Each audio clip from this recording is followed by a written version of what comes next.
Sino ang dapat parusahan, sino ang dapat ikulong, maski na pisang buo mo si speaker, kung guilty, ikulong mo. Makita ng bayan ang katotohanan ng liderato mo.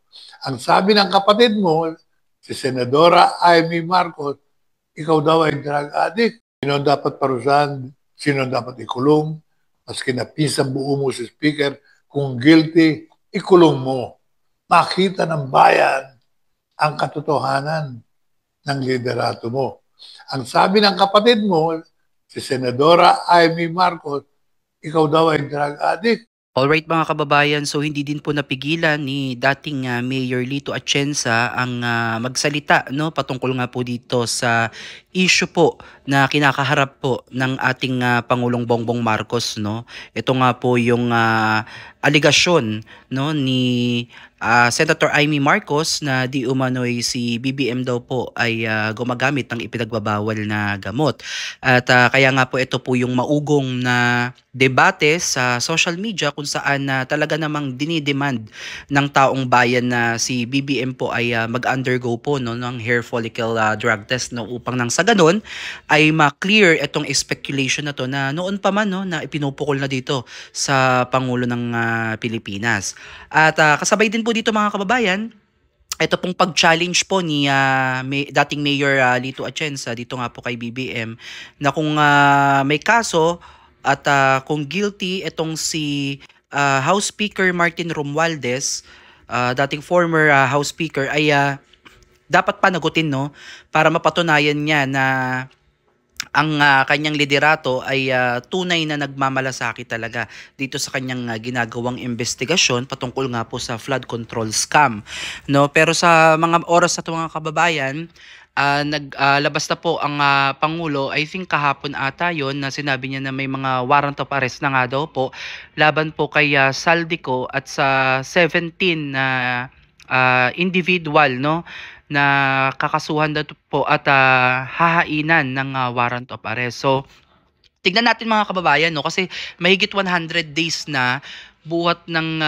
pumutok itong issue na ito sa flood control scandal at patuloy nga po yung ginagawang investigasyon ko no ng ICI na binuo mismo no ng Pangulo ng Pilipinas na siyang mag-iimbestiga alone dito sa flood control scandal. So, ang ine-expect kasi natin mga kababayan sa pagbuo nitong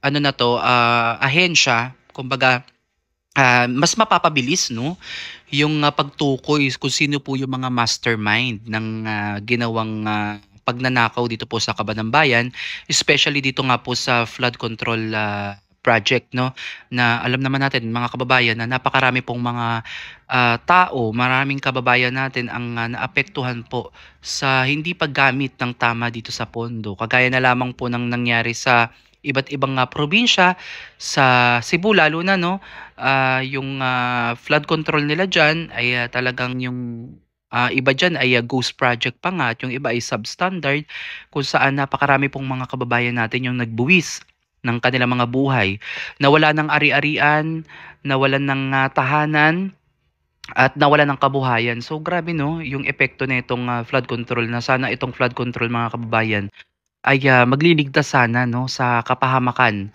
sa ating mga kababayan.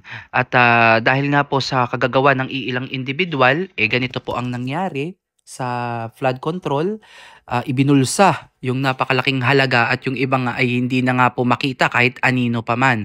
So, napakarami ng pangyayari mga kababayan no, pati nga yung nakaraan na ginawan din natin ng reaction video no, yung tungkol nga po dito sa pondo po sa mga cancer patients sana sa PGH no na noong term ni former President Duterte talagang meron silang natatanggap na allotment worth 100 million from Pagcor ata yun, if I'm not mistaken, correct me if I'm wrong, na may natatanggap silang 100 million monthly para sa mga kababayan nating may cancer no para dagdag sa kanilang operasyon at medisina. So this time mga kababayan wala pong maibigay ang PGH no at yan po ay according po kay Dr. George Ignacio, kung hindi ako nagkakamali yun yung pangalan niya, na 15 years na po, 'no, sa Cancer Institute ng PGH. So, imagine niyo mga kababayan kung gaano kalaki o gaano kalala yung ginawa ng gobyernong ito, 'no, administrasyong ito, na hindi binigyan ng pansin itong healthcare system natin, 'no, na ramdam hanggang sa ngayon. At hindi lang naman 'yan, napakarami pang mga doktor, maraming mga pasyente ang nagrereklamo na bakit ganito yung nangyayari. Samantalang noon na mas okay, 'no, yung nararanasan po ng ating mga kababayan. So, akala natin, 'no, na mahirap talaga yung ating bansa, pero na-find out natin na talagang may pera naman ang Pilipinas, 'no, sadyang hindi lang talaga ginagamit sa tama. At para sa akin mga kababayan, 'no, mahalaga talaga itong infrastructure, 'no. Walang problema sa flood control kung ano yung gawin nilang ikagaganda, basta mapunta talaga ng tama at gamitin sa tama yung proyekto, yung pondong nakalaan para diyan. And also dapat paglaanan ng pansin at malaking bagay talaga itong edukasyon. So dapat ito yung hindi 'to ginigipit, 'no. Dapat laging may sapat na pondo diyan upang maano 'yan, kumbaga ma-sustain yung mga pangangailangan when it comes sa educational expenses or kung ano yung mga pangangailangan sa ating education system, 'no. And also dito sa ating healthcare system na talagang kailangan na kailangan talaga mga kababayan, at napaghuhulihan na tayo ng mga kapitbahay nating bansa, 'no. Hindi man natin aminin, ikubli man natin, pero napakapangit po talaga ng healthcare system natin dito sa Pilipinas mga kababayan.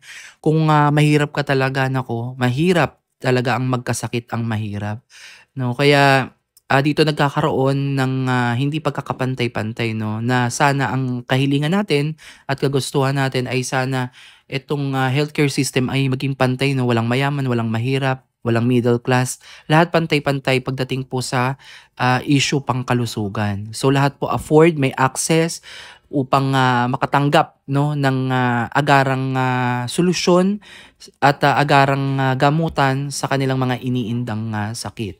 So again mga kababayan, itong aligasyon ni Senator Amy Marcos ay hindi pa rin niya napapatunayan kasi wala pa naman siyang mabigat na ebidensya at hindi niya pa naman pinasusumpaan itong kanyang mga sinabing mga salaysay, 'no, nung nakaraang rally. Kaya mas magiging matibay sana 'to kung ito ay pasusumpaan niya at may matibay talaga siyang ebidensya. Kasi alam niyo naman sa mata ng batas mga kababayan, hangga't wala kang inilalabas na matibay na ebidensya at walang final judgment, hindi mo masasabing guilty yung mga taong involved. So lahat ng ito ay talagang patuloy na mag-i-ignite, 'no, upang mas lumala pa yung issue dito sa ating bansa. Kaya mahirap mga kababayan, walang magandang maidudulot yung mga ganito. Kaya dapat talaga straight to the point, palitan ang sistema, talagang i-ano talaga yan, yung totoong reforma talaga sa ating panunungkulan sa ating administrasyon ngayon. So again mga kababayan, hanggang dito na lang muna yung ating reaction video, at maiksi lang naman itong message, 'no, ni dating Mayor Lito Atienza. So again mga kababayan, maraming maraming salamat at abangan niyo po ulit yung susunod nating update. God bless po sa inyong lahat.